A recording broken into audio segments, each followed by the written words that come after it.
Hello friends, welcome to LTX classes. So friends, let us start the discussion. Before that there was a small announcement. మన యొక్క flagship UPSC infinity course ఇప్పుడు మీకు live plus recorded classes available ఉంటాయి.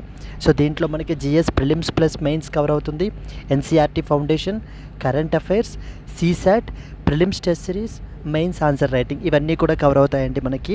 So దీని యొక్క fee మనం charge చేసేటువంటిది 60,000 rupees. So దీన్ని మీరు ఈఎంఐ 5,000 పర్ మంత్గా కూడా మీరు పే చేసుకోవచ్చు. ఇది మీకు లైఫ్ టైం వ్యాలిడిటీ తోటి వస్తుంది. ఇక్కడ స్క్రీన్ మీద కనిపించే నెంబర్కి మీరు కాల్ చేస్తే మీకు ఏ విధమైన డౌట్స్ ఉన్నా కూడా మీరు క్లారిఫై చేసుకోవచ్చు. అండ్ అలాగే మన యొక్క యాప్ ఎల్టీఎక్స్ క్లాసెస్ని సో మీరు డౌన్లోడ్ కూడా చేసుకోండి. Yes friends, that's it. Let's start the discussion.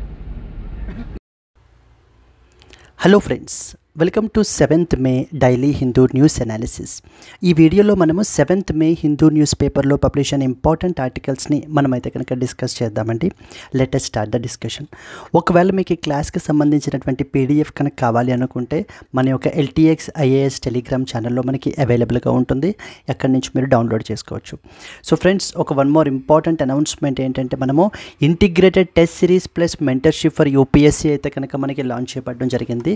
ఇది ఎక్స్క్లూజివ్లీ ఫర్ సీనియర్ ఆస్పిరెంట్స్, అంటే ఎవరైతే కోచింగ్ అనేటువంటిది కంప్లీట్ చేసేసుకుని నెక్స్ట్ సెట్ ఆఫ్ ప్రిపరేషన్ స్టేజ్లో ఉంటారో అలాంటి వాళ్ళకి మనకి ఏంటంటే test series plus mentorship programme అయితే మనం తీసుకుని రావడం జరిగింది. ఇక్కడ మనకి prelims test series, mains answer writing, mains test series and personal mentorship by Suresh sir మీకు అయితే కనుక ప్రొవైడ్ చేయబడడం జరుగుతుందండి. దీనికి మనం ఛార్జ్ చేసేటువంటి ఫీ వచ్చేసి 50,000 రూపీస్, ఈఎంఐ 5,000 రూపీస్ పర్ మంత్గా కూడా మనం పే చేసుకోవచ్చు. లైఫ్ టైం వ్యాలిడిటీ తోటి వస్తుంది. ఇక్కడ స్క్రీన్ మీద కనిపించే నెంబర్కి కాల్ చేస్తే మీకు ఏ విధమైన డౌట్స్ ఉన్నా మీరు క్లారిఫై చేసుకోవచ్చు. సిమిలర్లీ సో ఫర్ బిగినర్స్ గురించి, అంటే ఇప్పుడే ప్రిపరేషన్ స్టార్ట్ చేసాం, మాకు ఇంకా ఏమీ తెలియదు అసలు అనుకుంటున్నటువంటి వాళ్ళకి this UPSC infinity will be a very good start అండి. మీకు లైవ్ ప్లస్ రికార్డెడ్ క్లాసెస్ వస్తాయి. మీకు ఇక్కడ GS prelims plus mains, NCERT foundation, current affairs, CSAT, prelims test series, mains answer writing ఇవన్నీ కూడా మీకు ప్రొవైడ్ చేయబడడం జరుగుతుంది.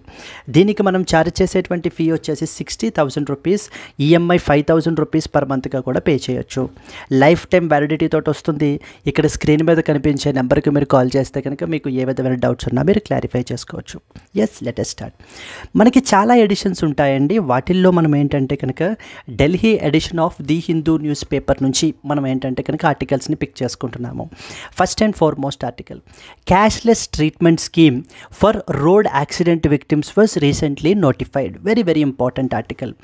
Second important one, 10 crore pages of historic documents were digitised అంటూ మనకి ఏంటంటే ఒక ఇంపార్టెంట్ పోర్టల్ గురించి మనం మాట్లాడుకుంటాం. Third one, in a push towards transparency supreme court publishers assets of around 21 judges యొక్క అసెట్స్ మనకి ఏంటి అని అంటే కనుక వెబ్సైట్లో పబ్లిష్ చేశారండి. Centre plans revision of safe harbour clause. Safe harbour clause అని చెప్పేసి ఐటీ యాక్ట్ అండర్లో ఉంటుంది. దాని గురించి మనం మాట్లాడుకుంటాం. How the judiciary maintains accountability అంటూ మనకి కాంటెక్స్ట్ పేజ్లో పబ్లిష్ అయింది. We will see this article. Supreme court warns the contempt action if NCR states fail to implement the complete ban on fire crackers గురించి. So Supreme Court is very serious with respect to national capital రీజన్కి సంబంధించి. And finally, industry upbeat as India UK ink the FTA. So historic thing has happened between India and UK. Free trade agreement అనేటువంటి దాన్ని మనకి ఏంటి అని అంటే కనుక sign చేసుకున్నారండి. సో ఇవి అన్నీ కూడా మనం ఇవాళ హిందూ న్యూస్ అనాలిసిస్లో కవర్ చేస్తాము. అండ్ నైట్ లైవ్ క్లాస్లో మనం ఏంటంటే కనుక హెచ్ఏడిఆర్ ఎక్సర్సైజ్ గురించి మనం మాట్లాడతాము. ఓఐసి గురించి మనం అయితే కనుక మాట్లాడతాము. Unique identification authority of India గురించి మనం డిస్కస్ చేస్తాము. ఐఎన్ఎస్ తమాల్ అని చెప్పేసి రీసెంట్గా న్యూస్లో ఉంది. We will discuss that particular article. ఈ ఆర్టికల్స్ అన్నీ కూడా మనం అయితే కనుక కవర్ చేయబడడం జరుగుతుందండి. సో మూవింగ్ ఫార్వర్డ్ మనకి ఏంటంటే కనుక let us see the first important article అండి. Cashless treatment scheme for road accident victims. So after a long delay central government రీసెంట్గా మనకి ఏంటి అని అంటే కనుక ఈ యొక్క క్యాష్లెస్ ట్రీట్మెంట్ స్కీమ్ అనేటువంటి దాన్ని నోటిఫై చేయబడడం జరిగింది. సో మన కంట్రీలో there was one such important legislation called as motor vehicles act 1988 అని చెప్పేసి మనకు ఒక లెజిస్లేషన్ అయితే కనుక ఉంది. Under this particular legislation, there is one specific section called as section number 162. ఈ సెక్షన్ నెంబర్ 162 ఆఫ్ క్లాజ్ 2 ప్రకారంగా సెంట్రల్ గవర్నమెంట్ మనకి ఏంటంటే కనుక ఒక క్యాష్లెస్ ట్రీట్మెంట్ స్కీమ్ని ఫ్రేమ్ చేయాలి. To frame A cashless treatment scheme ఎవరికి? మోటార్ యాక్సిడెంట్ విక్టిమ్స్కి ఎవరైతే ఉంటారో, అంటే ఏదైనా ఒక యాక్సిడెంట్ వల్ల మనకి సఫర్ అయినటువంటి వాళ్ళు ఉంటారో అలాంటి వాళ్ళకి గోల్డెన్ అవర్లో, అంటే గోల్డెన్ అవర్ అంటే అర్థం ఏంటంటే యాక్సిడెంట్ ఆర్ ఇంజురీ జరిగినటువంటి విత్ ఇన్ 1 hour స్పాన్లో మనకి గోల్డెన్ అవర్ అంటారు. అప్పుడు మనం సరైన ట్రీట్మెంట్ అనేటువంటిది మనం ప్రొవైడ్ చేయగలిగినట్లయితే కనుక ఖచ్చితంగా ఆ యొక్క విక్టిమ్ మనకి ఏంటంటే ప్రాణాలను కాపాడడానికి అవకాశాలు ఎంతగానో మనకి ఎక్కువగా ఉంటాయి. ఇక్కడ దానిని దృష్టిలో పెట్టుకుని మనకి section 162 of clause 2 of the motor vehicles act ఏం చెప్తుంది అని అంటే కనుక central government need to frame A cashless treatment scheme అని చెప్పేసి మనకి చెప్పారనమాట. లాస్ట్ వీక్ కూడా అయితే చాలా డిలే అయితే కనుక వచ్చేసింది ఈ స్కీమ్ ఇంప్లిమెంట్ చేయడంలో. లాస్ట్ వీక్ కూడా సుప్రీంకోర్టు సెంట్రల్ గవర్నమెంట్ మీద చాలా సీరియస్ అయ్యారండి. ఎందుకనంటే కనుక మీరు పెద్ద పెద్ద హైవేస్ అవి కన్స్ట్రక్ట్ చేస్తున్నారు, బట్ కానీ ప్రాపర్ ఫెసిలిటీస్ అనేటువంటిది పెట్టకపోవడం మూలాన సో హండ్రెడ్స్ ఆఫ్ విక్టిమ్స్ మనకి చనిపోతున్నారు. సో దీనిని why you take it so light అంటూ మనకి ఏంటంటే కనుక సుప్రీంకోర్టు సెంట్రల్ గవర్నమెంట్ని చాలా సీరియస్గా క్రిటిసైజ్ చేయబడడం అయితే కనుక జరిగింది. దానికి రెస్పాన్స్గా ఫైనల్లీ ఎట్టకేలకి మనకి ఏంటంటే ఈ యొక్క ministry of road transport and as well as highways రీసెంట్గా మనకి ఏంటి అని అంటే కనుక ఈ యొక్క the cashless treatment of road accident victims scheme 2025 అనేటువంటి దాన్ని నోటిఫై చేశారు. ఈ స్కీమ్ ప్రకారంగా ఏంటంటే ఎవరైనా కూడా ఎనీ రోడ్ మీద ఏవైనా యాక్సిడెంట్ జరిగినట్లయితే కనుక అలాంటి వ్యక్తికి విక్టిమ్కి క్యాష్లెస్ ట్రీట్మెంట్ అంటే ఫ్రీ ట్రీట్మెంట్ అనేది ప్రొవైడ్ చేయాలి. Up to 1.5 lakh rupees, up to 1.5 lakh rupees వరకు కూడా మనకి ఫ్రీ ట్రీట్మెంట్ అనేటువంటిది మనకైతే కనుక ప్రొవైడ్ చేయాలి అని ఈ స్కీమ్ ఏంటి అని అంటే కనుక తీసుకుని రావడం జరిగిందండి. సో చూడండి, road accident victims all over the India will be entitled to that of the cashless treatment scheme. Yes, 1.5 lakh మనకి ఏంటి అని అంటే కనుక సో ఫర్ ద ఫస్ట్ 7 daysలో డెసిగ్నేటెడ్ హాస్పిటల్స్లో మనకి ఏంటంటే అప్ టు 1.5 lakh వరకు ఫ్రీ ట్రీట్మెంట్ అనేటువంటిది ప్రొవైడ్ చేస్తారు.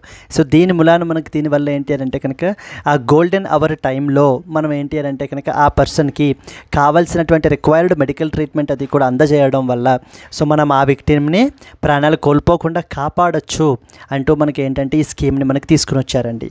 దీనికి ఈ యొక్క స్కీమ్ని మనకి ఎవరు ఇంప్లిమెంట్ చేస్తారు అని అంటే కనుక ఈ యొక్క స్కీమ్ని మనకి ఇంప్లిమెంట్ చేసేటువంటిది ఎవరమ్మా?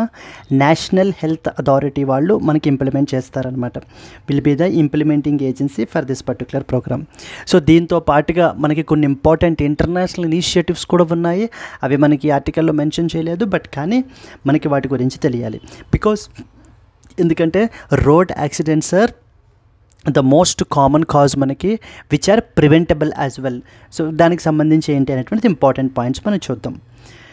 The ministry of road transport and as well as highways recently launched the cashless treatment of road accident victims scheme 2025 which came into effect on May 5th, 2025. మొన్న మనకి May 5th మనకి ఇది ఇంప్లిమెంటేషన్లోకి వచ్చింది.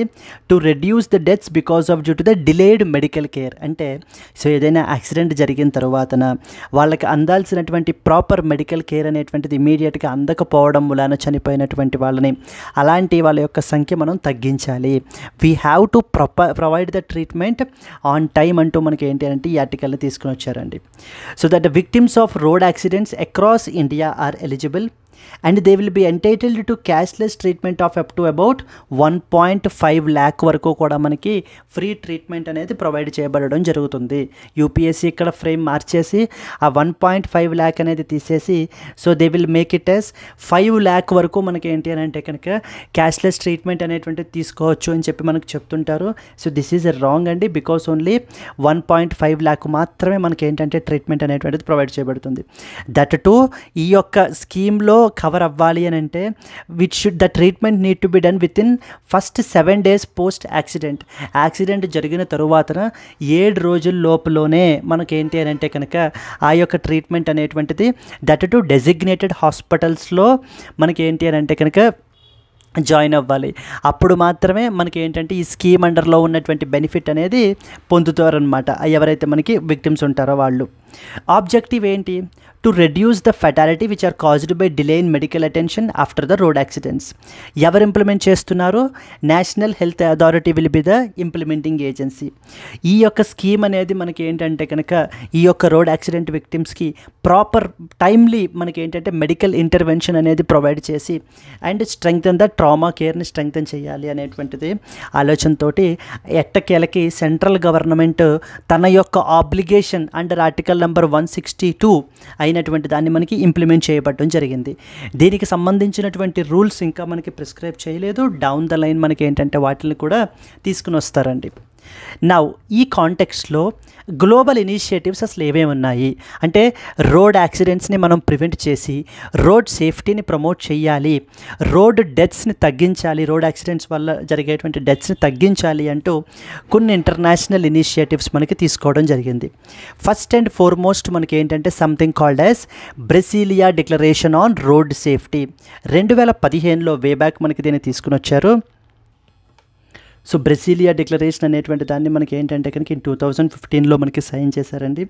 ఏమేంటంటే road traffic related deaths and ఇంజురీస్ని so by 50% తగ్గించాలి by the year 2030 నాటికి అని చెప్పేసి మనకి ఫస్ట్ ఇంపార్టెంట్ థింగ్ చేయబడడం జరిగింది. అంటే ఎప్పుడైనా సరే మీకు ఇలా రోడ్ యాక్సిడెంట్ రిలేటెడ్ ఇప్పుడు ఈ స్కీమ్ న్యూస్లో ఉంది కాబట్టి ఖచ్చితంగా ఈ టాపిక్ అనేటువంటిది ఇంపార్టెంట్ అవుతుంది.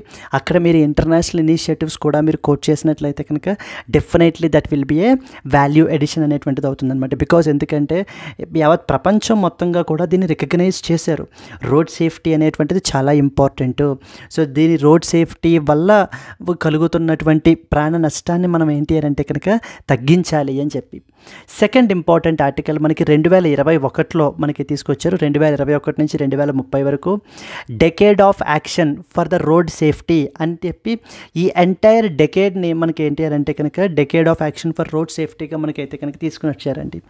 UN initiative, it is a UN initiative which focuses upon reducing the half to road deaths and as well as ఇంజురీస్ని తగ్గించాలి. And alliance with the Stockholm declaration advocating for a holistic system based approach to that of the road safety. And the third such initiative మనకి ఏంటంటే కనుక Bloomberg initiative అంటారు. So Bloomberg initiative అనేటువంటిది కూడా లో and middle income కంట్రీస్లో particularly like African కంట్రీస్లో ఈ యొక్క రోడ్ ఫెటాలిటీస్ని మనం ఏంటి అని అంటే కనుక కట్ చేయాలి, తగ్గించాలి అని చెప్పి చేసినటువంటి తీసుకున్నటువంటి ఇనిషియేటివ్. మెయిన్లీ 3 ఇంపార్టెంట్ ఇనిషియేటివ్స్ గురించి మనం ఇప్పుడు చూసాము. మొదటిది బ్లూంబర్గ్ ఇనిషియేటివ్, రెండవది decade of action for road safety, and మూడవది వచ్చేసి మనకి ఏంటంటే global road safety Brasilia declaration గురించి మనకైతే కనుక తెలియాలండి. నౌ ఏవేంటి అసలు what are the key causes of the key road accidents in ఇండియాలో పర్టికులర్లీ మనకి రోడ్ యాక్సిడెంట్స్ జరగడానికి గల కారణాలు ఏవేంటంటే mainly because of due to the human behaviour and as well as non compliance with the law అనేటువంటిది ఎక్స్పర్ట్స్ ఫండమెంటల్ రీజన్గా మనకు చెప్తున్నారు. ఎందుకంటే మెయిన్లీ హ్యూమన్ ఎర్రర్, మన యొక్క రెక్లెస్ డ్రైవింగ్ కానివ్వండి లేకపోతే ఓవర్ స్పీడింగ్ కానివ్వండి, ఇవి అయితే కనుక రోడ్ యాక్సిడెంట్స్లో లీడింగ్ కాజ్గా ఉన్నాయి. For instance over speeding alone తీసుకుంటే 68.1%, 68.1% ఆఫ్ ద డెత్స్ ఇన్ 2023 మనకి ఏంటంటే ఈ ఓవర్ స్పీడింగ్ వల్ల మనకైతే కనుక జరుగుతోంది అని. అందుకనే ఒక కోట్ కూడా ఉంటుంది కదా, స్పీడ్ థ్రిల్స్ బట్ కిల్స్ అంటారు. Yes, so that is the reason మనకి ఏంటి అని అంటే కనుక ఓవర్ స్పీడింగ్ అనేటువంటిది one of the major cause అనమాట. అరౌండ్ 70% ఆఫ్ ద డెత్స్ దీనివల్లనే జరుగుతున్నాయి అని చెప్పేసి మనకు చెప్తున్నారు. ఇక అదర్ రీజన్స్ వచ్చేసి హెల్మెట్స్ అనేటువంటివి ధరించకపోవడం, లేకపోతే సీట్ బెల్ట్స్ అనేటువంటివి వేసుకోకపోవడం కార్స్లో అయితే కనుక, ఇవి మనకి ఫెటాలిటీస్కి ఫర్దర్గా మనకి యాడ్ అవుతున్నాయి. Second problem road infrastructure, very poor road infrastructure అనేటువంటిది ఉండటం వల్ల. ఫర్ ఎగ్జాంపుల్ పాట్ హోల్స్, లేకపోతే poor signage and lack of pedestrian crossings, over passes అవి లేకపోవడం వలన కూడా మనకి ఏంటంటే కనుక ఈ యొక్క యాక్సిడెంట్స్ అనేటువంటివి జరుగుతున్నాయి. అండ్ చాలా ఏరియాస్లో మీరు చూసుకుంటే కనుక ప్రాపర్ ఎడిక్వేట్ లైటింగ్ కూడా మనకైతే కనుక ఉండదు. And as well as maintenance increase the risk, especially particularly in the rural areas మీరు తీసుకుంటే కనుక. సో చాలా చోట్ల కనీసం ఆ బేసిక్ లైటింగ్ అనేటువంటిది కూడా మనకి లేకపోవడం కూడా మనకి ఏమవుతుంది అంటే కనుక రిస్క్ అనేటువంటి దాన్ని ఇంకా పెంచేస్తుంది. This is the second important problem. Third important, మన కంట్రీలో there is no proper centralised crash monitoring system అనేటువంటిది ఏమీ లేదు అని ఎక్స్పర్ట్స్ మనకు చెప్తున్నారు. India lacks a centralised crash level database to track and analyse the road accidents. ఈ యొక్క రోడ్ యాక్సిడెంట్స్ని ట్రాక్ చేస్తే అనలైజ్ చేయడానికి ఒక సెంట్రలైజ్డ్ డేటాబేస్ అంటూ కూడా ఏమీ లేదు. దేర్బై మరి ఇంకా పాలసీ మేకింగ్ అండ్ ప్రివెంటివ్ స్ట్రాటజీస్ని ఎలా తీసుకొస్తాం? When there is data, then based upon the data మనం ఏంటి అని అంటే కనుక ఓకే ఈ ఇష్యూస్ మీదన కన్సర్న్స్ ఉన్నాయి, ఇక్కడ మనం ఏంటంటే అడ్రస్ చేయాలి అనేటువంటిది ఒక ఐడియా మనకు ఉంటుంది. అలా కాకుండా ఒక ప్రాపర్ సెంట్రలైజ్డ్ డేటా లేకపోతే అసలు what exactly is the root cause of these problems అనేటువంటివి ఈవెన్ పాలసీ మేకర్స్కి కూడా తెలియదు అని చెప్పేసి మనకి చెప్తున్నారండి. ఫోర్త్ ఇంపార్టెంట్, మన కంట్రీలో వెహికల్ సేఫ్టీ తీసుకుంటే ఇట్ ఈస్ వెరీ సబ్స్టాండర్డ్ అని చెప్పేసి మనకు చెప్తున్నారు. సో ఎందుకంటే many vehicles lack at least basic safety features because of due to the outdated design standards. NCAP crash tests మనం తీసుకుంటే కనుక మన యొక్క ఇండియాస్ టాప్ సెల్లింగ్ మోడల్సే కూడా బట్ కానీ ఏంటి అంటే కనుక వెరీ పూర్ పర్ఫార్మెన్స్ ఏంటి అని అంటే కనుక ఇచ్చేస్తూ ఉంటాయి. సో జనరల్లీ మనం కూడా ఏంటి అని అంటే కనుక ఎక్కువసేపు మైలేజ్ గురించి మనం చూస్తాము. సో సేఫ్టీ అనేటువంటిది సెకండ్ ప్రయారిటీగా మనం పెట్టుకుంటాము. బట్ కానీ safety need to be the first priority మనం అయితే కనుక పెట్టుకోవాల్సినటువంటి పరిస్థితి అనమాట. దెన్ నెక్స్ట్ వచ్చేసి ఏంటంటే ఉన్నటువంటి లాస్ని వీక్ ఎన్ఫోర్స్మెంట్, అంటే ప్రాపర్గా ఎన్ఫోర్స్ చేయకపోవడము, ప్రజలలో ఒక అవగాహన లేకపోవడం, స్కూల్స్ నుంచే మనకి ఏంటంటే పిల్లలకి నేర్పించాలన్నమాట ఏ విధంగా మనం ఈ యొక్క రోడ్ సేఫ్టీని మనం ప్రమోట్ చేయగలము, ఈ యొక్క యాక్సిడెంట్స్ని మనం ఎలా తగ్గించగలము అనేటువంటిది ఆ బిహేవియరల్ చేంజ్ అనేటువంటి దాన్ని మనం ఏంటంటే చిన్నప్పటి నుంచే ఆ రెస్పాన్సిబుల్ డ్రైవింగ్ కానివ్వండి, లేకపోతే మనకి ఏంటంటే driving within the specified speed, within the but decent స్పీడ్లో మాత్రమే మనకి ఏంటి అని అంటే ట్రావెల్ చేయాలి అనేటువంటివి చిన్నప్పటి నుంచి మనం కల్టివేట్ చేయాలి. So traffic law enforcement is inconsistent across the states. So many citizens are unaware of safety features like for example air bags కానీ ఆటోమేటిక్ బ్రేకింగ్ సిస్టమ్ కానీ. సో వీటి గురించి మనకి చాలామందికి తెలియదు. సో ఫైనల్లీ సొల్యూషన్స్ ఏవేంటి? పాలసీ ఇంప్లిమెంటేషన్ని ఫర్దర్గా స్ట్రెంగ్తెన్ చేయాలి అండ్ ఇంకా స్ట్రింజెంట్గా మనం ఎన్ఫోర్స్ చేయాలి. వెహికల్ సేఫ్టీ స్టాండర్డ్స్ని మనం ఇంప్రూవ్ చేయాలి అండ్ ఓవరాల్ రోడ్ ఇన్ఫ్రాస్ట్రక్చర్ డెవలప్మెంట్ని మనం ఏంటి అని అంటే కనుక పెంచాలి. ఒక real time national crash database అనేటువంటి దాన్ని మనకైతే కనుక ఎస్టాబ్లిష్ చేయాలి. పీపుల్లో పబ్లిక్ అవేర్నెస్ ప్రోగ్రామ్స్ అవి కండక్ట్ చేసి ఆ తీసుకురావాల్సినటువంటి బిహేవియరల్ చేంజ్ని మనం తీసుకుని రావాలి. ఇవన్నీ చేయడం ద్వారా ఖచ్చితంగా మనం ఏంటంటే కనుక మెజారిటీ ఆఫ్ ద కేసెస్లో రోడ్ యాక్సిడెంట్ కేసెస్ని మనము తగ్గించవచ్చు అంటూ మనకి డిఫరెంట్ ఎక్స్పర్ట్స్ వీటిని సొల్యూషన్స్గా మనకు చెప్తున్నారండి.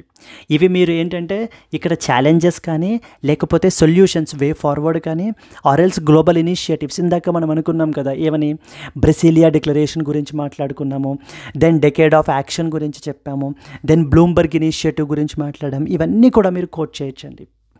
సో కమింగ్ బ్యాక్ అగైన్ దేనికి సంబంధించింది ఇప్పుడు ఈ యొక్క రోడ్ యాక్సిడెంట్ విక్టిమ్స్కి క్యాష్లెస్ ట్రీట్మెంట్ ప్రొవైడ్ చేసేటువంటి స్కీమ్ ఇది.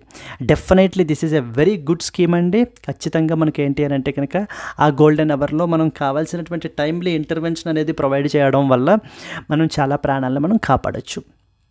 Clear? Discuss the significance of the cashless treatment scheme for road accident victims in strengthening the India's emergency healthcare infrastructure, vulnerable sections of the society, schemes for the welfare of the citizens. ఇలాంటి topic అండర్లో మనకి ఏంటంటే so GS paper 2 అండర్లో మనకు వస్తుంది and అలాగే GS paper 3 roads అనేటువంటి infrastructure అనేటువంటి టాపిక్లో కూడా మనం దీన్ని స్టడీ చేయొచ్చు. మూవింగ్ ఫర్దర్ ఫార్వర్డ్ మనకి ఏంటంటే so moving to the next question, let us see. Just a minute. Yes, 10 crore pages of historic documents were digitized. So very important. మొత్తము మనకి ఏంటి అని అంటే కనుక ప్రజలకి అంటే పబ్లిక్కి యాక్సెసిబిలిటీ అనేటువంటిది పెంచడం గురించి హిస్టారికల్ డాక్యుమెంట్స్ అన్నిటినీ కూడా around 10 crore pages of the historic డాక్యుమెంట్స్ని డిజిటైజ్ చేసి మనకి ఏంటి అని అంటే కనుక ఈ పోర్టల్లో ప్లేస్ చేశాము అని చెప్పేసి మన యొక్క union culture minister Gajendra Singh Shekhawat మనకి ఏంటి అని అంటే అనౌన్స్ చేశారండి రీసెంట్గా. దీనికి సంబంధించి మనకి ఏం తెలియాలి అని అంటే కనుక so the national archives of India అని చెప్పేసి ఒక ఇంపార్టెంట్ బాడీ అయితే కనుక ఉంది. ఇది మనకి దేని అండర్లోకి వస్తుంది? It is an attached office under the ministry of culture attached office under the ministry of culture అండర్లో మనకి ఫంక్షన్ చేసేటువంటి బాడీ. ఈ యొక్క బాడీ మనకి ఏంటంటే మన యొక్క హిస్టారికల్ డాక్యుమెంట్స్ అన్నిటినీ కూడా డిజిటైజ్ చేసి ఈ యొక్క పోర్టల్లో there is once dedicated portal కూడా మనకైతే కనుక ఉంది. So that is known as Abhilekh Patal అంటారండి. అభిలేఖ్ పాటల్ అనేటువంటి పోర్టల్లో మనకి ప్లాట్ఫారంలో మనకి ప్లేస్ చేయబడడం జరిగింది. దట్ ఈస్ అభిలేఖ్ పాటల్ అనేటువంటి పోర్టల్లో మనకి దీన్ని ప్లేస్ చేశారనమాట. సో ఇది ఖచ్చితంగా పీపుల్ అందరికీ కూడా, పబ్లిక్ అందరికీ కూడా మన యొక్క గ్లోరియస్ పాస్ట్ గురించి చదవడం తెలుసుకోవడం అనేటువంటి దానికి ఉపయోగపడుతుంది అని చెప్పేసి ఇక్కడ ఎగ్జామ్ పర్స్పెక్టివ్లో మనకి ఈ యొక్క అభిలేఖ్ పాటల్ గురించి మనకైతే కనుక తెలియాలి. నేషనల్ ఆర్కైవ్స్ ఆఫ్ ఇండియా గురించి మనకైతే కనుక తెలియాలి. So let us read some important points. The National Archives of India, which is known as NAI, ఏ మినిస్ట్రీ అండర్లోకి వస్తుంది? Ministry of culture. కరెక్ట్. వీళ్ళు around 10 crore pages of historical రికార్డ్స్ని మనకి డిజిటైజ్ చేశారు. So that to make this entire మనకి material అంతా కూడా to accessible to that of the public. దీనిని రీసెంట్గా మన యొక్క union culture minister Gajendra Singh Shekhawat మనకి ఏంటంటే కనుక అనౌన్స్ చేయబడడం జరిగిందండి. Over 10 crore pages of historical records have been digitized. It aims to enhance public accessibility to the India's archival heritage. So మన యొక్క ఇండియాస్ హెరిటేజ్ గురించి మనం స్టడీ చేయడం అనుకుంటే కనుక ఇప్పుడు అవన్నీ కూడా పాసిబుల్ అనమాట. ఎందుకంటే ఇదంతటినీ కూడా మనకి డిజిటైజ్ చేశారు. That's how technology is helping us to know about our past. Purpose ఏంటి? To allow the citizens to revisit our glorious past through the digital access and to facilitate academic and public engagement with that of the historical data. దానికి సంబంధించి ఒక dedicated portal మనకైతే కనుక ఉంది, platform. దాని పేరే మనకి ఏంటంటే అభిలేఖ్ పాటల్ అంటారు. అభిలేఖ్ అంటే మనకి రికార్డ్స్ అని అర్థం అండి. రికార్డ్స్. పాటల్ అంటే అర్థం ఏంటి అని అంటే కనుక nothing but a platform. So Abhilekh Patal అనేది ఏంటి? This is a platform to access the India's old records అని చెప్పేసి మనకు అర్థం అనమాట. So what is Abhilekh Patal? Abhilekh Patal అనేది ఒక ఫుల్ ఫీచర్డ్ వెబ్ పోర్టల్. ఇందులో మనం ఏం చేయొచ్చు? ఆర్కైవల్ మెటీరియల్స్ని from the national archives of India, ఇప్పటిదాకా మనం కంపైల్ చేసినటువంటి హిస్టారికల్ డాక్యుమెంట్స్ని మనం అన్నిటినీ కూడా మనం ఏంటంటే కనుక ఇప్పుడు సో దీని నుంచి మనం స్టడీ చేయొచ్చు అండి. సో ఇక్కడ రాసాం చూడండి. అభిలేఖ్ అంటే అర్థం ఏంటంటే రికార్డ్స్ అని అర్థం. పాటల్ అంటే కనుక ప్లాట్ఫారం ఆర్ సర్ఫేస్ అని అర్థం. సో సింపుల్గా చెప్పాలి అని అంటే అభిలేఖ్ పాటల్ అంటే it is basically a platform to access the old records. So it serves as a portal for access to that of archives and as well as learning. Now here you are expected to know about national archives of India అనేటువంటి body గురించి మనకు తెలియాలి. అసలు మొట్టమొదటిసారిగా మనకి ఏంటంటే కనుక దీనిని కలకట్టాలో మనకి ఎస్టాబ్లిష్ చేశారండి. యాజ్ ఒక ఇంపీరియల్ రికార్డ్ డిపార్ట్మెంట్గా మనకి దీన్ని ఎస్టాబ్లిష్ చేశారు. ఆ తర్వాత దానిని మనకి లొకేషన్ అనేటువంటిది న్యూఢిల్లీకి మనకి చేంజ్ చేయబడడం జరిగింది. అండ్ అలాగనే రీజనల్ ఆఫీసెస్ వచ్చేసి మనకి భోపాల్లోను అండ్ అలాగే రికార్డ్ సెంటర్స్ వచ్చేసి భువనేశ్వర్, జైపూర్ అండ్ పుడుచేరిలోని మనకైతే కనుక ఉన్నాయి. ఇక్కడ మొత్తం different public records, private authors, private papers, orient records, micro films ఇవన్నీ కూడా మనకి సో జాగ్రత్తగా వీటిని ఇక్కడ పొందపరచడం జరిగింది. నేషనల్ ఆర్కైవ్స్ ఆఫ్ ఇండియా అనేటువంటి బాడీ మనకి ఏంటంటే న్యూఢిల్లీలో మనకు ఉంటుందండి.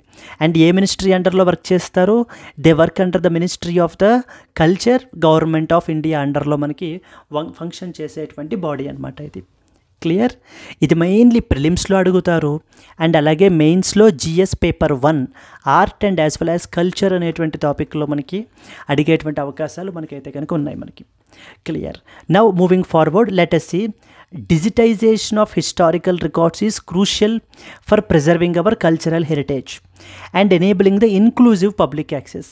Discuss in the context of initiatives like అభిలేఖ్ పాటల్ అనేటువంటి ఇనిషియేటివ్స్ని దృష్టిలో పెట్టుకుని ఈ డిజిటైజేషన్ అనేటువంటిది ఎన్ని విధాలుగా మనకి పబ్లిక్ యాక్సెసిబిలిటీని, ఇంక్లూజివ్ పబ్లిక్ యాక్సెస్ని ఎనేబుల్ చేస్తుంది అని చెప్పేసి మనకైతే కనుక అడుగుతున్నారు. Now let us see some prelims question.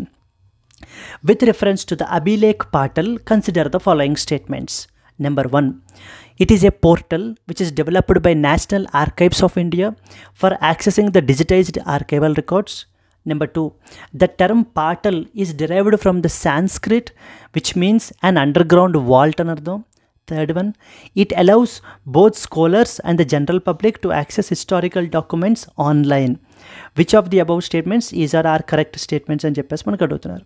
First statement చూడండి, అభిలేఖ్ పార్టల్ అనేది ఏంటి? ఇట్ ఈస్ ఏ పోర్టల్ కదా. ఎవరు డెవలప్ చేశారు దీన్ని? నేషనల్ ఆర్కైవ్స్ ఆఫ్ ఇండియా వాళ్ళు చేశారు, for accessing the digitised archival records. So the first statement is correct. Second statement మీరు చూసుకుంటే కనుక, the term Patal is derived from the Sanskrit which means an underground vault అంటున్నారు. No, this is not, because it is a platform or a surface you can see. ఇది ఒక platform అనడాన్ని మనకి ఏంటంటే పార్టల్ అంటారు. Third one, ఇది మనకి both scholars and general పబ్లిక్ని historical documents online ద్వారా యాక్సెస్ చేయడానికి మనకు ఉపయోగపడుతుందా? అబ్సల్యూట్లీ ఉపయోగపడుతుంది. So first 1 and as well as the 3 only is the answer అండి. So that is the answer. C 1 and 3 only is the answer. ఇక్కడ explanation ఇచ్చాం చూడండి. అభిలేఖ్ పార్టల్ అనేది ఎవరు డెవలప్ చేశారు? Developed by national archives of India to access digitised archival records. So Patal in Sanskrit అంటే platform are surface అని అర్థం మనకి. ఇది మనకి ఆన్లైన్ యాక్సెస్ ప్రొవైడ్ చేస్తుంది. ఎవరికి? స్కాలర్స్కి, జనరల్ పబ్లిక్కి. ఏం యాక్సెస్ చేయడానికి? హిస్టారికల్ డాక్యుమెంట్స్ని యాక్సెస్ చేయడం గురించి మనకి తీసుకొచ్చినటువంటిది. సెకండ్ ఇంపార్టెంట్ క్వశ్చన్ చూడండి, consider the following statements about national archives of India. మొదటిది, it was originally established in Kolkata and later shifted to New Delhi. It functions as an attached office under the Ministry of Education. Which of the above statements is are correct statements అంటున్నారు. మొదటిది చూసుకుంటే national archives of India అనేది ఒరిజినల్గా కోల్కతాలోనే కదా మనకి establish చేశారు. ఆ తర్వాత మనకి shifted to that of the New Delhi. First statement is correct. Second చూస్తే it functions as an attached office under the ministry of education అండర్లో మనకు వస్తుంది అని అంటున్నారండి. Is it correct? Wrong statement. ఎందుకని? ఇది మనకి మినిస్ట్రీ ఆఫ్ కల్చర్ అండర్లోకి మనకైతే కనుక వస్తుంది. సెకండ్ స్టేట్మెంట్ తప్పు. 1 only is the correct statement. 1 only. So that is the National Archives of India was set up in 1891 in Kolkata and later then manaki relocated to New Delhi. And it is an attached office under the Ministry of Culture, not the Ministry of Education. Please be very clear, not the Ministry of Education anamata. National archives of India అనేది చాలా important. ఎందుకంటే ఈ యొక్క అభిలేఖ్ పాటల్ అని చెప్పేసి రీసెంట్గా మనకి న్యూస్లో ఉంది కాబట్టి. This is the second important article. మొదటి ఆర్టికల్ మనం ఏం చూసామండి? క్యాష్లెస్ ట్రీట్మెంట్ స్కీమ్ గురించి మనం చూసాం. ప్రతి వ్యక్తికి కూడా రోడ్ యాక్సిడెంట్ వల్ల విక్టిమ్ అయినట్లయితే కనుక ఆ యొక్క విక్టిమ్కి ఒకవేళ 7 రోజుల లోపల మనకి ఏంటి అంటే పోస్ట్ యాక్సిడెంట్ మనకి జాయిన్ అవ్వాలన్నమాట. 1.5 lakh అనేటువంటిది వరకు ఫ్రీ ట్రీట్మెంట్ అనేది ప్రొవైడ్ చేస్తారు ఆ వ్యక్తికి. ఎస్, డెసిగ్నేటెడ్ హాస్పిటల్స్లో. అంటే ఆ వ్యక్తికి ట్రీట్మెంట్ చేసేసిన తరువాతన అప్పుడు ఆ హాస్పిటల్ అనేటువంటిది ఏం చేస్తుంది? బిల్ అనేటువంటిది పెట్టుకుంటుంది గవర్నమెంట్కి. అప్పుడు మనకి గవర్నమెంట్ నుంచి మనీ అనేటువంటిది వస్తాయి. ఎస్, నెక్స్ట్ సెకండ్ వన్ వచ్చేసి మనకి ఏంటి? అభిలేఖ్ పాటల్ గురించి, డిజిటైజేషన్ ఆఫ్ హిస్టారికల్ రికార్డ్స్ గురించి మనం అయితే కనుక చూడడం జరిగింది. Let us move on to that of the third important article. In a push towards transparency, Supreme Court publishes assets of about 21 judges అని చెప్పేసి మనకి ఏంటి అంటే కనుక పబ్లిష్ అయిందండి. ఎందుకని పబ్లిష్ చేస్తున్నారు వీళ్ళు? ఎందుకనంటే మీరు రీసెంట్లీ మీరు సోషల్ మీడియాలో కానీ లేకపోతే న్యూస్ పేపర్స్లో చదవడం కానీ మన న్యూస్ అనాలిసిస్ ఫాలో అవుతున్నా కానీ మీకు ఒకటైతే తెలుసు మీరు ఏంటంటే ఢిల్లీ హైకోర్టు జడ్జ్ తన యొక్క ఇంటి దగ్గర అంటే ఇంటి రెసిడెన్స్ లోపల మనకి స్టోర్ రూమ్ అనేటువంటిది ఒకటి ఉంది.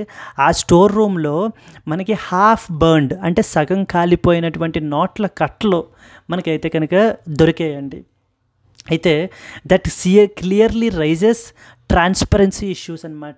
అంటే to what extent our judges are transparent. ఇప్పటిదాకా మనకి మామూలుగా అయితే కనుక జ్యుడిషియరీ అంటే చాలా నమ్మకం ఎక్కువ. సుప్రీంకోర్ట్స్ కానీ లేదా హైకోర్ట్స్కి కానీ వెళ్ళినట్లయితే మనకు ఖచ్చితంగా న్యాయం జరుగుతుంది. అంటే ఆలస్యం అవుతుంది, బట్ ఆలస్యమైనా ఖచ్చితంగా న్యాయం జరుగుతుంది అనేటువంటి ఒక నమ్మకం మనకైతే కనుక ఉంది. జడ్జెస్ ఎప్పుడూ కూడా ఇది చెయ్యరు అని చెప్పేసి ఆ పబ్లిక్ ట్రస్ట్ని ఉండేదన్నమాట, నమ్మకం. కానీ ఎప్పుడైతే ఢిల్లీ హైకోర్టు జడ్జి యొక్క రెసిడెన్స్ ఇన్సిడెంట్స్లో మనకి ఇలా ఇన్ని కోట్ల నోట్లు కట్టలు మనకి దొరికాయో ఏమైపించింది అని అంటే ఒక రకంగా మనకి జ్యుడిషియరీ మీదనే ఒక రకమైనటువంటి సస్పిషన్, అంటే ఒక రకమైనటువంటి అనుమానం అనేటువంటిది ప్రజలలో ఏర్పడింది, ఒక నెగిటివ్ ఇమేజ్ అనేటువంటిది ఏర్పడింది. ఆ యొక్క ఇదిని తొలగించడం గురించి, ట్రాన్స్పరెన్సీ అనేది పెంచడం గురించి, అంటే ఎవరో ఒక జడ్జి చేసిన పనికి మొత్తం ఎంటైర్ జ్యుడిషియరీనే మనం ఒక మచ్చగా వేయడం అనేటువంటిది కరెక్ట్ కాదు. So the entire system is working in a transparent వే అని ప్రజలకి తెలియజేయాలి అని అంటే ఉన్న జడ్జిలందరూ కూడా వాళ్ళ యొక్క ఆస్తులు ఏమేమి ఉన్నాయి, అసెట్స్ ఏమేమి ఉన్నాయి అనేటువంటివి ప్రజల ముందు పెట్టాలి.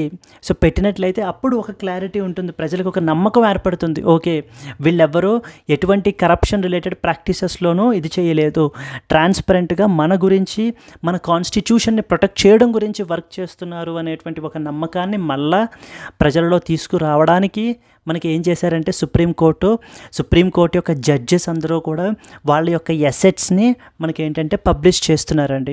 అంటే వాళ్ళకి ఏమేమి ఫ్లాట్స్ ఉన్నాయి, ఎక్కడెక్కడ ఉన్నాయి, ల్యాండ్స్ ఎక్కడున్నాయి, జ్యువెలరీ ఎంత ఉంది, మొత్తం అన్నిటినీ కూడా మనకి కోట్ చేయబడడం జరుగుతుంది.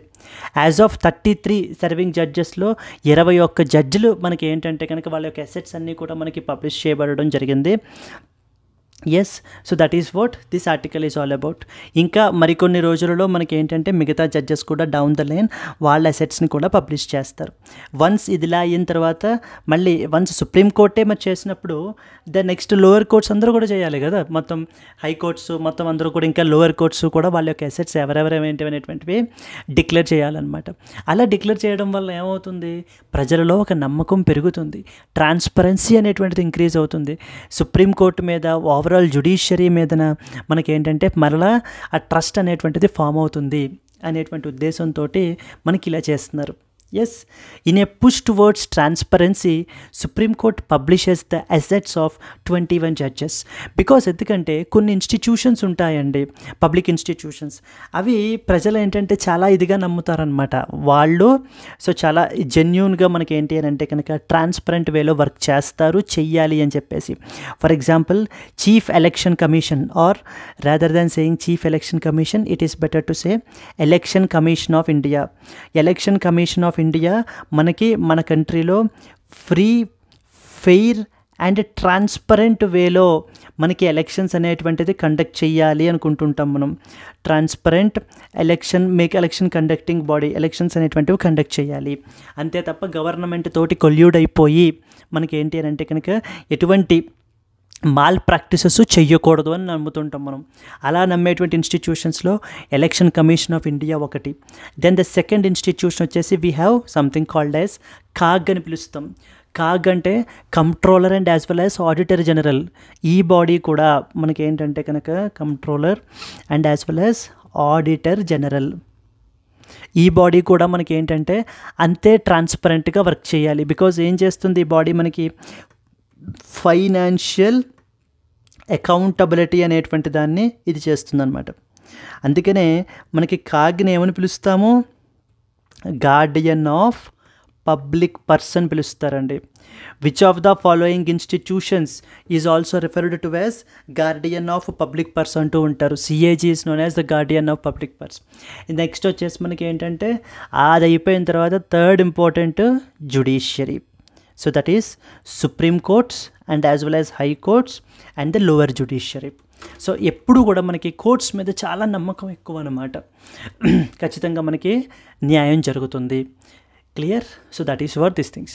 నా ఇప్పుడు ఈ విధంగా చేసినటువంటి యాక్టివిటీ ఏదైతే ఉందో అంటే disclosing the assets of the judges అనేది ఇన్ లాంగ్ టర్మ్లో మళ్ళీ ట్రాన్స్పరెన్సీ అనేటువంటిది పెంచి పబ్లిక్ ట్రస్ట్ అనేటువంటిది పెరగాలి అనేటువంటి ఉద్దేశంతో చేశారండి. Clear? 21 Supreme Court judges, including the Chief Justice of India, have voluntarily disclosed their financial assets and liability so that to promote transparency in the judiciary and counter allegations of opacity. మనకి ఏంటంటే ఏ institution అయినా కూడా ట్రాన్స్పరెంట్గా work చేయాలి, accountability అనేటువంటిది maintain చేయాలి అనేటువంటి ఉద్దేశంలో మనకి ఏంటి అని అంటే కనుక ఉంటారు. సో రీసెంట్గా ఇప్పుడు 21 out of 33 judges including Sanjeev Khanna, Chief Justice of India, have published the details of their financial assets and liabilities on the Supreme Court's website మనకి పబ్లిష్ చేశారు. It was made after a probe into the allegations involving Justice Yashwant Varma and his family's assets. ఇదే కదా Delhi high court judge కేసుని ఇందాక చెప్పాను కదా. So దాని అండర్లో assets వచ్చేసి అంటే వాళ్ళ రెసిడెన్సెస్, వాళ్ళకి ఏమేమి ఇన్హెరిటెడ్ ప్రాపర్టీస్ ఏమేమి ఉన్నాయి, జ్యువెలరీ ఎంత ఉంది, లోన్స్ ఏంటి, అదర్ ఫైనాన్షియల్ లైబిలిటీస్ ఏమేమి ఉన్నాయి అనేటువంటివన్నిటినీ కూడా వాళ్ళకి ఒక యాన్సెస్ట్రల్ ప్రాపర్టీ ఎంత, ఇన్వెస్ట్మెంట్స్లో ఎంత ఉన్నాయి అంటూ మనకంతా కూడా మనకి డిస్క్లోజ్ చేయబడడం జరిగింది. ఇక రిమైనింగ్ 12 జడ్జెస్ కూడా డౌన్ ద లైన్, వాళ్ళు ఇంకా నాట్ యెట్ అప్లోడ్ చేయలేదు. సో వాళ్ళ యొక్క డేటా అనేటువంటిది down the line they will also do it మనకి. ఎస్, ఎందుకని చేస్తున్నారు ఇవన్నీ కూడా? This proactive step follows controversy over half-burnt currency allegedly found at the residence of a High Court judge. It sends a strong message to critics who accuse judiciary of lacking accountability and transparency. ఇప్పుడు ఎప్పుడైతే ఈ incident జరిగిందో చాలామంది critics మనకి ఏంటంటే కనుక supreme కోర్టుకి, next వచ్చేసి ఈవెన్ జ్యుడిషియరీకి కూడా ఎటువంటి ప్రాపర్ అకౌంటబిలిటీ అనేది లేదు, ట్రాన్స్పరెంట్గా వర్క్ చేయట్లేదు అంటూ మనకి ఏంటంటే చాలా క్రిటిసిజమ్స్ అనేటువంటివి ఉన్నాయి. సో మరి అవే క్రిటిసిజమ్స్ పబ్లిక్లో కూడా ఉండకూడదు కదా, ఆ అనుమానం పబ్లిక్కి ఉండకూడదు కదా అనేటువంటి ఉద్దేశంతో వీళ్ళు ఈ యొక్క ఎఫర్ట్ని మనకి తీసుకున్నారండి. Clear? This is what is the other important article that you are expected to know about.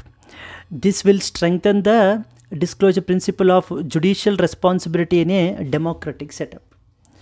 Possible mains question మనకి ఎలా అడగచ్చు? Discuss the significance of voluntary asset disclosure by the judges in strengthening the transparency and accountability in the Indian judiciary can be a potential mains question. Further, moving on to that of the next important article. Center plans to revision of safe harbor clause అని చెప్పేసి మనకు ఉందండి. ఇది కూడా చాలా important.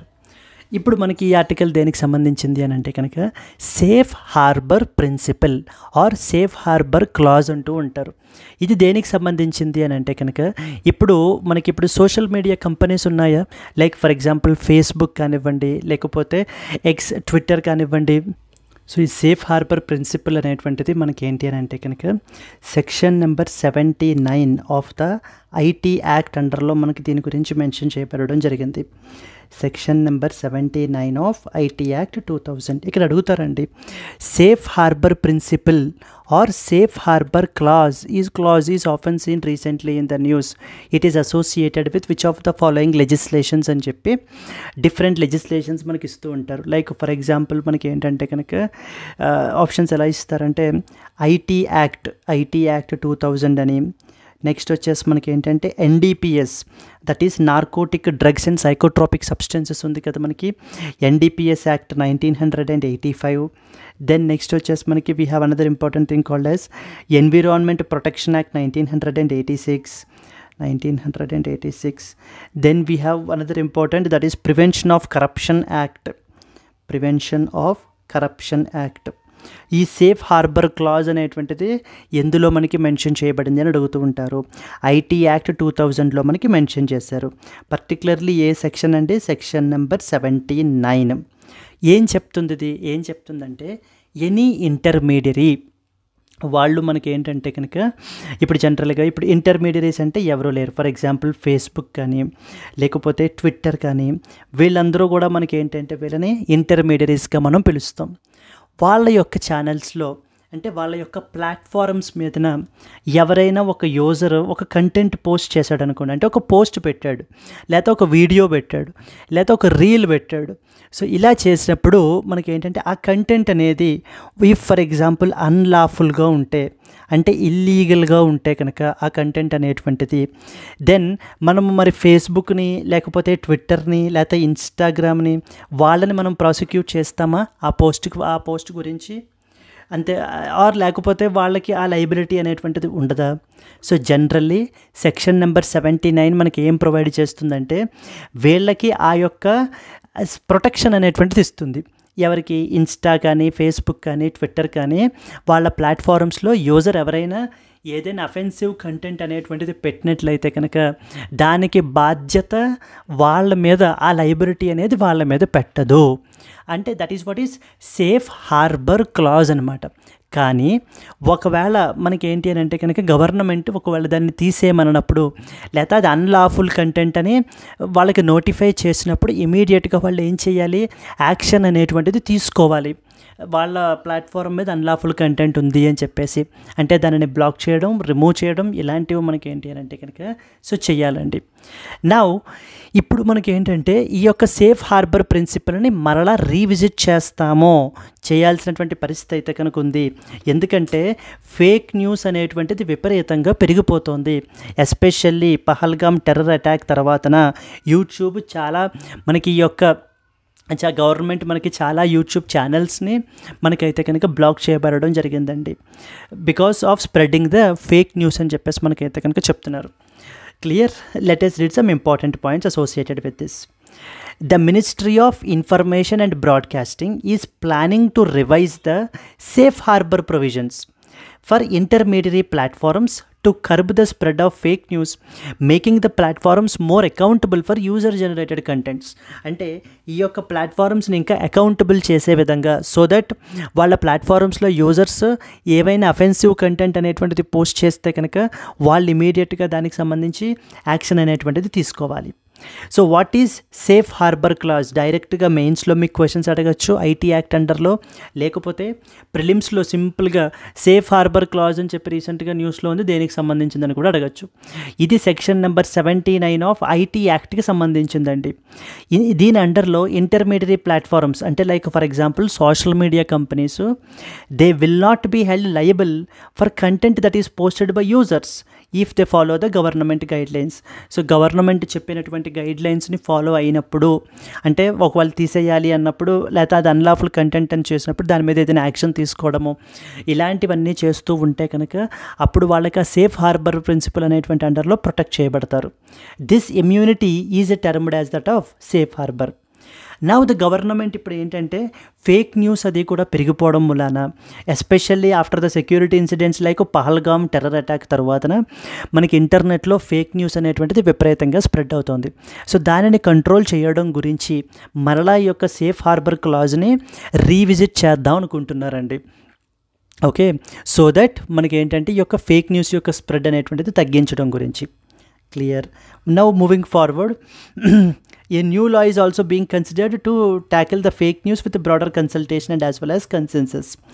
మనకి రీసెంట్గా మనకి ఏంటంటే కనుక something called as fact check unit అని చెప్పేసి గవర్నమెంట్ మనల్ని తీసుకొచ్చిందనమాట. ఇది ప్రెస్ ఇన్ఫర్మేషన్ బ్యూరో అండర్లో మనకైతే కనుక వర్క్ చేస్తుంది.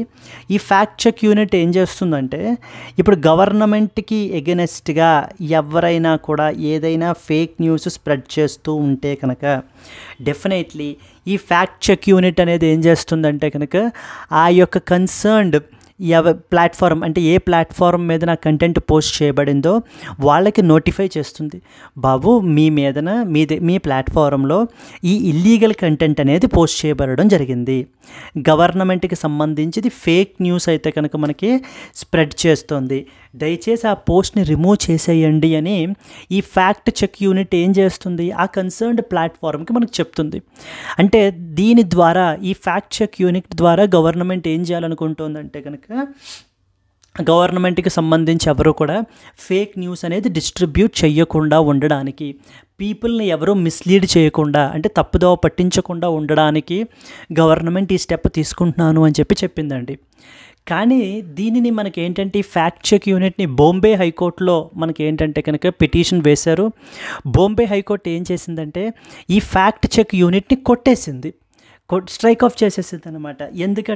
ఎందుకంటే ఇప్పుడు గవర్నమెంట్ ఫేక్ న్యూస్ అనేటువంటి ముసుగులో గవర్నమెంట్కి వ్యతిరేకంగా ఎవరైనా మాట్లాడితే వాళ్ళందరి పోస్ట్స్ని కానీ లేకపోతే వీడియోస్ని కానీ అది ఫేక్ న్యూస్గా మనకి ఏంటి అని అంటే కనుక తీసేయచ్చు.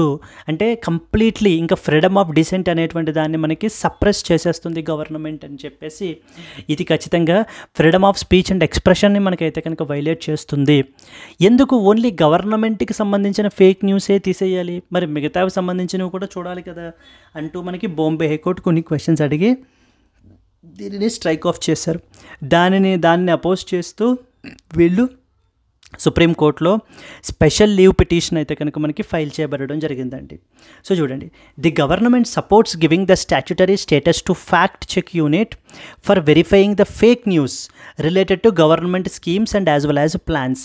అంటే గవర్నమెంట్కి సంబంధించి, గవర్నమెంట్ స్కీమ్స్కి సంబంధించి, గవర్నమెంట్ ప్లాన్స్కి సంబంధించి ఎవరైనా కూడా ఇలా ఫేక్ న్యూస్ అనేది స్ప్రెడ్ చేసినట్లయితే కనుక సో దీనిని మనకి ఏంటంటే ఛాలెంజ్ చేస్తే special leave petition was also has been filed by Ministry of Electronics and IT challenging a Bombay high court judgement which struck down this particular provision. So these are the important points with respect to this article.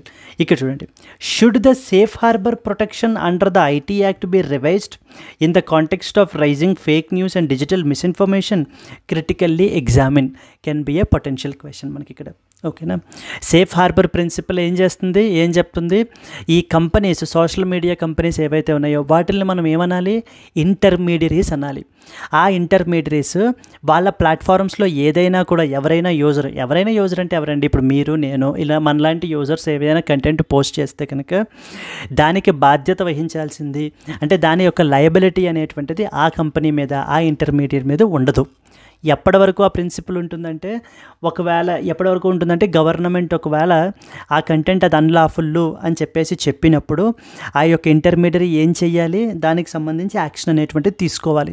ఒకవేళ అలా action తీసుకోకపోవడం కానీ, లేకపోతే మనకి ఏంటంటే కనుక ఆ particular intermediary గవర్నమెంట్కి వ్యతిరేకంగా పోస్ట్స్ని షేర్ చేయడం కానీ, ఇలాంటివి ఏవి చేసినా కూడా సేఫ్ హార్బర్ ప్రిన్సిపల్ అనేటువంటిది వాళ్ళకి వర్తించదు.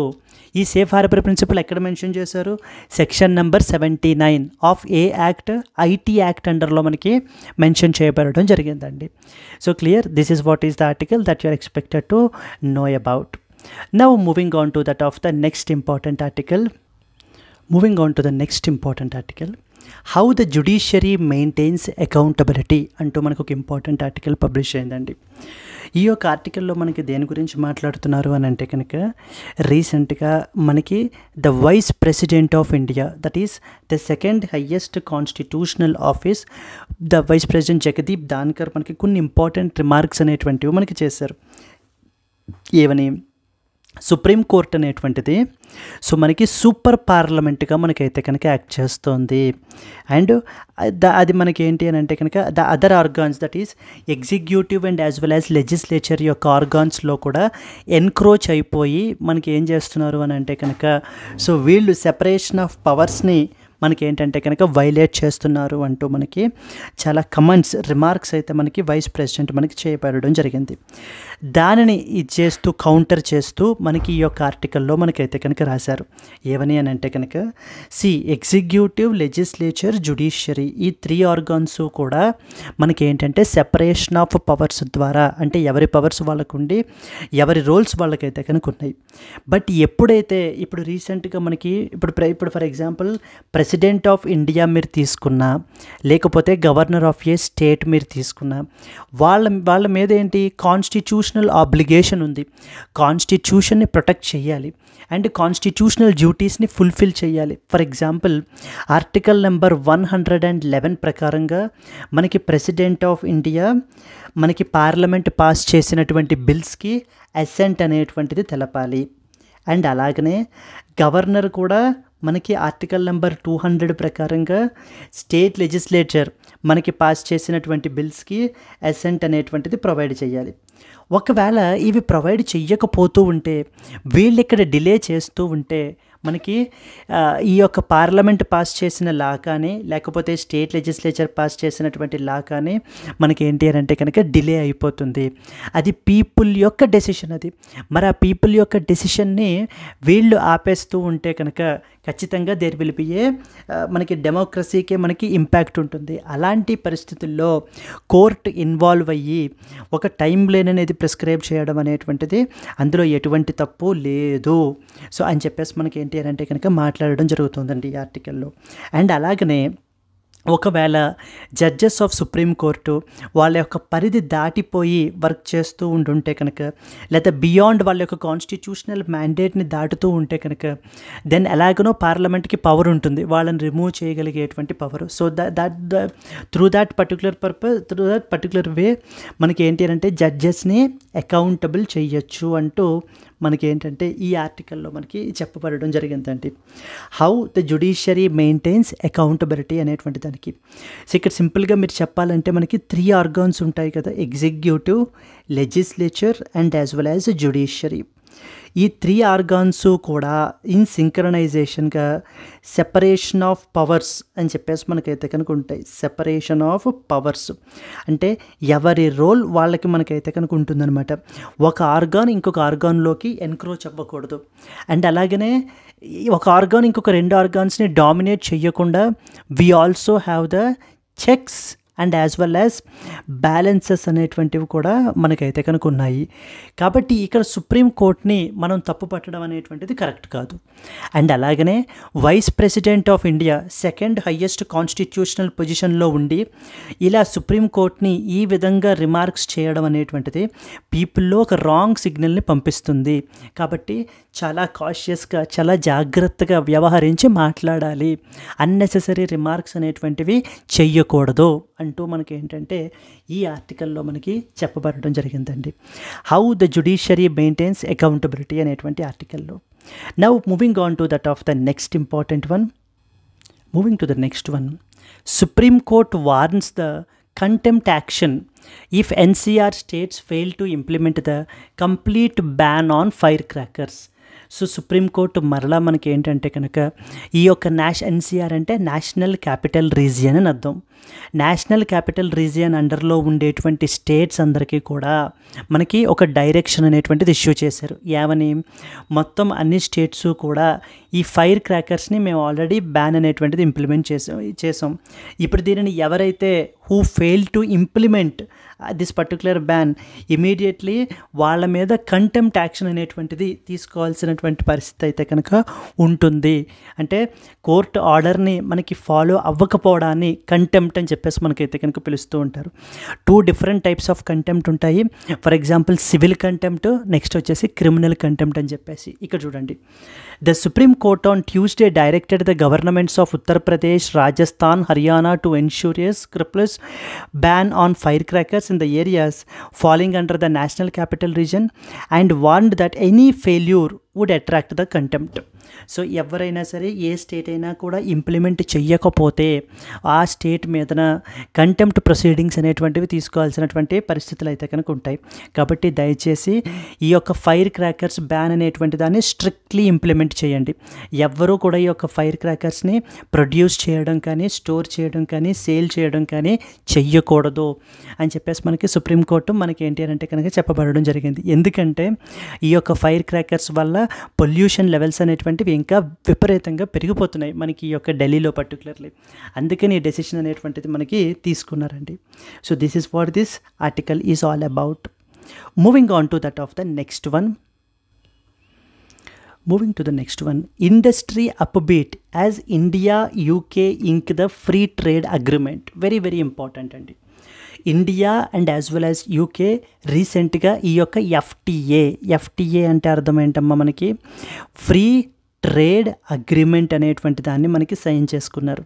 అంటే ఈ ఫ్రీ ట్రేడ్ అగ్రిమెంట్ ద్వారా మనకి ఏం చేస్తారు అని అంటే కనుక, ఇప్పుడు మనం పంపించేటువంటి ఎక్స్పోర్ట్స్ కానీ యూకేకి, లేకపోతే యూకే వాళ్ళు మనకి పంపించేటువంటి ఎక్స్పోర్ట్స్ కానీ, వాటి మీద డ్యూటీస్ అనేటువంటివి అంటే అన్నెసెసరీ టారిఫ్స్ కానీ, టారిఫ్ బ్యారియర్స్ కానీ, నాన్ టారిఫ్ బ్యారియర్స్ని కానీ ఇంపోజ్ చేయకుండా టారిఫ్ అనేటువంటి ట్రేడ్ అనేటువంటిది ఫ్రీ ఫ్లోగా ఉండే విధంగా మనకి చేసుకుంటారనమాట ఈ అగ్రిమెంట్ అనేటువంటిది. Now because of due to this particular agreement, India and US UK ఒక యాంబిషియస్ టార్గెట్ అయితే మనకి పెట్టుకున్నాయి. ఏమని, మనము $100 బిలియన్ ట్రేడ్ అయితే కనుక మనం అయితే కనుక క్యారీ అవుట్ చేయాలి బై ద ఇయర్ 2030. 2030 నాటికి మనకి ఏం చేయాలి అని అంటే కనుక $100 బిలియన్ ట్రేడ్ అయితే కనుక మన ఇద్దరి మధ్య జరగాలి అని చెప్పేసి మనకి డీల్ అనేటువంటిది పెట్టుకోవడం జరిగిందండి. ఈ యొక్క ఫ్రీ ట్రేడ్ అగ్రిమెంట్ వల్ల మల్టిపుల్ సెక్టార్స్ మనకైతే కనుక బెనిఫిట్ పొందబోతున్నాయి. For example textiles and apparel కానివ్వండి, leather and footwear, gems and jewellery, pharmaceuticals, agriculture, వీటన్నిటికీ బూస్ట్ అనేటువంటిది మనకైతే కనుక ఉంటుంది.